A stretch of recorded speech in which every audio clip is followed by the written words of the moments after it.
अमोघ शक्ति देखने वाले सभी दर्शकों को पंडित अखिलेश चौधरी जी का प्रणाम। मित्रों, एक बहुत ही महत्वपूर्ण जानकारी मैं आपके लिए लेकर आया हूँ।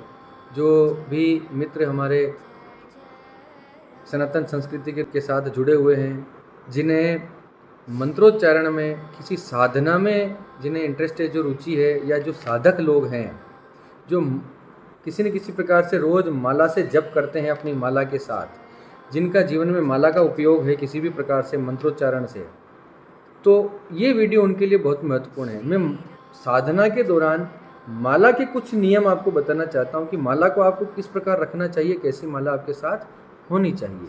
सारी जानकारी मैं इस वीडियो में कवर करने का प्रयास करूँगा। पहला, आप अपनी माला को कभी भी खुले में न रखें। अपनी माला को कभी भी आप खुली न रखें। ऐसा प्रयास करें कि आपकी माला को कोई भी देखे ना, मंत्र होते वक्त, मंत्र के बाद भी उसे खुले में ऐसे ही न रख दें। आप अगर ऐसी माला, खुली हुई माला से आप जप करते हैं, माला को खुली रख के अगर आप जप करते हैं और जप करने के बाद भी उसे खुले में रखते हैं जहाँ हर किसी की उस पर दृष्टि पड़ती है, तो जो आपने जप किया वो आप पर लागू नहीं होगा, वो जप आप पर निष्फल हो जाएगा। दूसरा नियम, जप होने के बाद अपनी माला को आप खूंटी पर न टांगें। ये मैंने बहुत जगह देखा है, बहुत स्थानों पर मैंने देखा है, खूंटी पर टांग दिया जाता है। खूंटी पर टांगने की चीज़ नहीं है माला। माला जो है साक्षात माँ का स्वरूप मानी गई है। ओम माम माले महामाले सर्वशक्ति स्वरूपणी, इस प्रकार से जो है एक मंत्र होता है। तो माला को हम आदर के साथ हमें रखना चाहिए, उसे खूंटी पर नहीं टांगना चाहिए। इससे भी आपका जपा हुआ निष्फल हो जाएगा। कुछ लोगों की आदत होती है कि जिस माला से जप करते हैं, जिस माला से वो जाप करते हैं, उसी जाप करने के बाद उसी माला को अपने गले में डालकर घूमते फिरते हैं। ऐसा भी नहीं होना चाहिए। गले में डालने के लिए अलग माला रखिए, आपके जप के लिए अलग माला रहनी चाहिए, क्योंकि आपके शरीर से वो माला दूर रखिए। कोशिश करें कि आप स्वयं भी उसको बार बार न देखें, गौमुखी में उसे रखें, कपड़े में ढककर रखें उस माला को। और आप भी उसका ये नहीं कि रोज़ उसको निकाल रहे हैं, रोज़ उसको गिन रहे हैं, रोज़ दाने गिन रहे हैं, ये सब नहीं होना चाहिए। माला को अत्यंत गुप्त माना गया, गुप्त हथियार है ये आपका। मंत्र साधना जो है गुप्त विद्या है, माला आपका हथियार है, आपका औजार है, तो इसे बिल्कुल छुपा कर रखना चाहिए। माला को आप इस प्रकार से आप खुले में या नहीं रख सकते। किसी अन्य व्यक्ति का स्पर्श भी उस माला पर नहीं होना चाहिए। कोई अन्य व्यक्ति उस माला को न तो देख पाए, न उसको छू पाए। जप माला का उद्देश्य क्या है, माला किस प्रकार की हो, या माला का उपयोग करने की क्या आवश्यकता है मंत्रोच्चारण में, इसका भी सुनिए। माला किसी न किसी पदार्थ की, किसी न किसी तत्व की बनी होती है। रुद्राक्ष की माला, या स्फटिक की माला, या कमलगट्टे की माला, हल्दी की माला, अलग अलग प्रकार की मालाएं यूज़ करते हैं। तुलसी की माला, तो अलग अलग प्रकार की मालाओं में जो पदार्थ होता है, रुद्राक्ष का अलग, तुलसी का अलग, स्फटिक का अलग, इन सब के अलग अलग वाइब्रेशंस होते हैं, इन सबका अलग अलग ऑरा होता है। जिस देवता की स्तुति में, जिस देवता के मंत्रोच्चारण में जो मंत्र की जो ऊर्जा होती है, लगभग उसी प्रकार की ऊर्जा उसमें जो प्रशस्त की गई माला होती है उसमें भी होती है। जैसे शिव के लिए सबसे मुख्य माला कौन सी मानी गई है, रुद्राक्ष की माला। यानी शिव के मंत्रों की ऊर्जा और रुद्राक्ष की ऊर्जा, रुद्राक्ष का ऑरा, ये दोनों लगभग एक जैसे होते हैं। तो जब आपके अंगुलियों पे घुमाए जाते हैं, तो इन दोनों की वाइब्रेशन मर्ज होके सीधे आपके शरीर के अंदर प्रभावित होते हैं, शरीर के अंदर जाते हैं। तो ये आपके लिए बहुत ही ज़्यादा एनर्जी बढ़ाने का अंदर से काम करता है, क्योंकि वो दोनों एक साथ मिल गए हैं, दोनों एक ही ऊर्जा, एक ही परिवार के सदस्य हो, तो आपको ज़्यादा एक्स्ट्रा अधिक सपोर्ट मिलता है, उससे अधिक फायदा मिलता है। इसी प्रकार से कमलगट्टे की माला माँ लक्ष्मी के मंत्र में उपयोगी मानी गई है। तो लक्ष्मी मंत्रों की जो ऊर्जा है वो कमलगट्टों की ऊर्जा से लगभग सिमिलर है, और आपके शरीर में उसी प्रकार से अर्जित होगी। अब सुनिए, इसका एक चीज़ और है। मालाओं के जपने का जो नियम है वो तो या तो इस अंगुली पर होगा, इस पर होगा, इस पर होगा, इस पर होगा। चारों प्रकार की, इन चारों अंगुलियों पर जो है अंगूठे के द्वारा जप किया जाता है। अब आपने ये भी सुना होगा कि मंत्र जपते वक्त इस अंगुली का और इस अंगुली का, तर्जनी और कनिष्ठिका, इंडेक्स फिंगर और लिटिल फिंगर, इन दोनों अंगुलियों का निषेध माना गया। इन दोनों को काम में नहीं लेना चाहिए। हालांकि षट कर्मों में इनका उपयोग है, वशीकरण में, उच्चाटन में इस अंगुली का उपयोग किया जाता है। तो लेकिन वो एक अलग मसला है। तो अब आप सोचिए, ये जो अंगुली है, इसके यहाँ पर जो ये प्रेशर पॉइंट है, एक्यूप्रेशर के लिए जो प्रेशर पॉइंट है, यहाँ पर अगर वो मन का, किसी माला का मन का लगातार घूमता रहता है, तो आपके अंदर एनर्जी ही ऐसी प्रवाहित करेगा कि आप किसी को उच्चाटन करने के लिए आप जो है अपने शरीर को बैलेंस कर पाएंगे, उस क्रिया को करने के लिए आप एलिजिबल हो जाएंगे।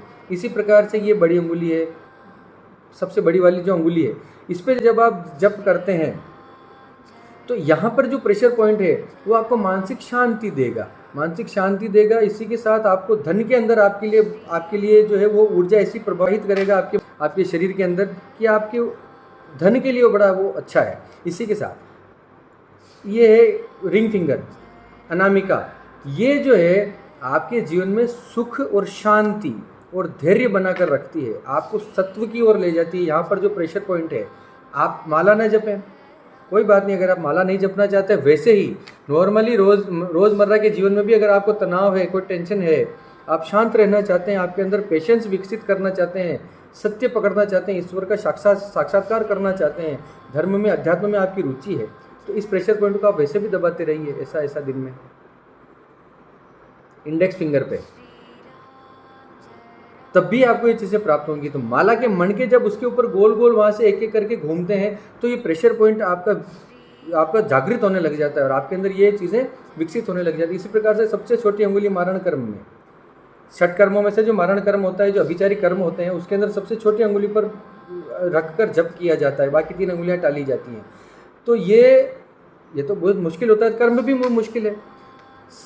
मेरा पॉइंट सिर्फ इतना है कि आपको माला का उपयोग क्या हो सकता है वो मैं आपको बताने की कोशिश कर रहा हूँ। तो हमारे लिए, गृहस्थों के लिए, आम जीवन में हमें काम करने के लिए सिर्फ ये इंडेक्स फिंगर, रिंग फिंगर के ऊपर ही जप करना चाहिए। बाकी सारी उंगलियाँ इसको आप साथ में काम में ले सकते हैं, लेकिन ये और ये दोनों उंगलियाँ आपको टालनी है, ये दोनों यूज़ नहीं करनी, ये तीनों ही जप में काम होनी चाहिए, इनका मुख्य उपयोग है। इसी प्रकार जीवन में एक बात देखिए, माला के अलावा भी मैं एक बात बड़ी स्पष्ट कई बार बोलता हूँ, आगे भी मैं कई वीडियोस में ये बात ज़रूर बोलूँगा ताकि आपको याद रहे। जीवन में जल्दी सिद्धि पाने का जो कुछ मूल मंत्र हैं वो समझ लीजिए, मूल तथ्य हैं। एक मंत्र, एक इष्ट, एक गुरु, एक माला, एक आसन, एक स्थान, एक समय, ये जल्दी ही सिद्धि प्रदान करते हैं।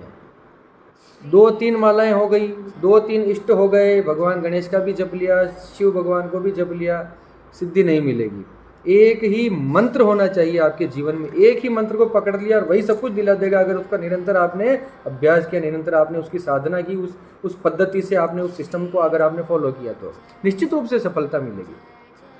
इसी प्रकार से एक गुरु, आज इस गुरुजी में चमत्कार दिखाई दिया तो ये गुरुजी बन गए, कल दूसरे गुरु में चमत्कार दिखा तो अरे इनका टीवी पर बहुत आता है तो वो गुरुजी हो गए।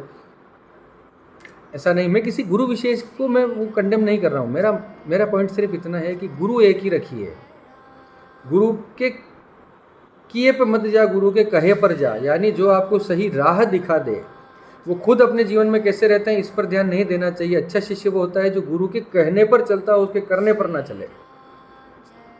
वो जो कह रहा है, क्यों? क्योंकि गुरु का मूल जो यंत्र है आपको सिखाने का वो है उसकी वाणी, वो उसके विचार।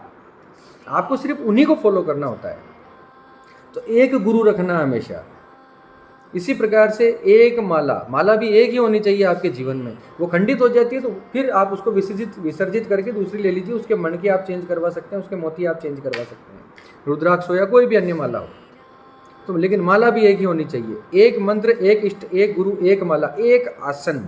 आप जो नीचे आसन बिछाकर बैठते हैं, आसन भी आपका एक ही होना चाहिए। आसन के बारे में मैं एक वीडियो बनाऊंगा, अगला वीडियो। आसन को जितना हल्का समझते हैं, जितना छोटी सी बात है उतनी है नहीं। साधना देखिए बहुत एक सिस्टमेटिक पद्धति है। इस पर भी एक वीडियो बनूंगा तंत्र के ऊपर। तंत्र साधना के अंदर जो है ये एक्चुअली क्या है, तंत्र साधना क्या है, तांत्रिकों को, अभिचार कर्मों को, तंत्र विद्या जानने वालों को किस दृष्टि से देखा जाता है, जबकि होता क्या है, इस पर भी एक वीडियो में बनाऊंगा। तो एक आसन भी एक ही होना चाहिए हमेशा। जो आसन आपका है, उस आसन पर कोई और नहीं बैठना चाहिए, आपको ही बैठना है उस आसन के ऊपर। इसी प्रकार एक आसन हो गया। एक समय, आप जिस समय पर रोज उपासना करते हैं उसी समय पर आप कोशिश करें कि रोज उपासना आपकी की जाए। एक समय आपका निश्चित होना चाहिए, उसी समय पर आप अपना जो है वो साधना करें। इसी प्रकार से एक स्थान, कोशिश करें, प्रयास करें कि जिस जगह पर आपने उपासना शुरू की है, साधना शुरू की है, उसी स्थान पर आप हमेशा अपनी साधना उसी स्थान पर करें, अपनी जगह बार बार इधर से उधर न बदलें। एनर्जी डिस्टर्बेंस होती है, फिर वो उसका आपको पूरा फल नहीं मिल पाता। आपने ये सब मैंने क्यों बातें कही, एक माला, एक आसन, एक इष्ट, एक गुरु, ऐसा मैंने ये सब चीज़ें क्यों बताया? इसका कारण ये है, सुनिए, कि अगर आप एक सामान्य कांच सूर्य के सामने अगर आप लेकर जाइए तो पूरा सूर्य की सारी किरणें उसके अंदर से उसको पार करके उसके उधर पार चली जाएगी, उसका कोई विशेष प्रभाव नहीं पड़ेगा। जैसा सूर्य की किरणें हैं वैसी ही उसके आर पार जाएंगी। लेकिन आप एक उत्तल लेंस को ले लीजिए, मैग्नीफाइंग ग्लास जो आप लेते हैं, सूर्य के ऊपर मैग्नीफाइंग ग्लास आप लगाइए और उधर से जो सूर्य की सारी किरणें इकट्ठा होकर एक लकीर के रूप में, एक ऊर्जा के रूप में जब प्रवाहित होती है तो वो कितनी असर कर सकती है कहने की आवश्यकता नहीं है। किसी को भी आग लगा सकती है, ठीक है ना, किसी को चोट पहुंचा सकती है। तो उसकी तीव्रता इतनी, फ्रिक्वेंसी इतनी सघन हो जाती है, उसकी डेंसिटी इतनी, उसका घनत्व इतना तगड़ा हो जाता है कि वो असर करने लग जाती है। यही मेरे कहने का मतलब है। ये सारी चीज़ें एक एक की संख्या में अगर आप करते हैं तो आपको बहुत ज़्यादा फलेगा। मैंने आपको और भी बहुत सारी बातें बता दी। तो माला के आप ये नियम याद रखिए, आपको जीवन में बहुत लाभ होगा। निरंतर आप जो है अपने साधना के क्षेत्र में आगे बढ़ेंगे। इसी के साथ सबके मंगल की कामना करता हुआ मैं पंडित अखिलेश उदित आपसे विदा लेता हूँ। धन्यवाद। सर्वे भवन्तु सुखिनः।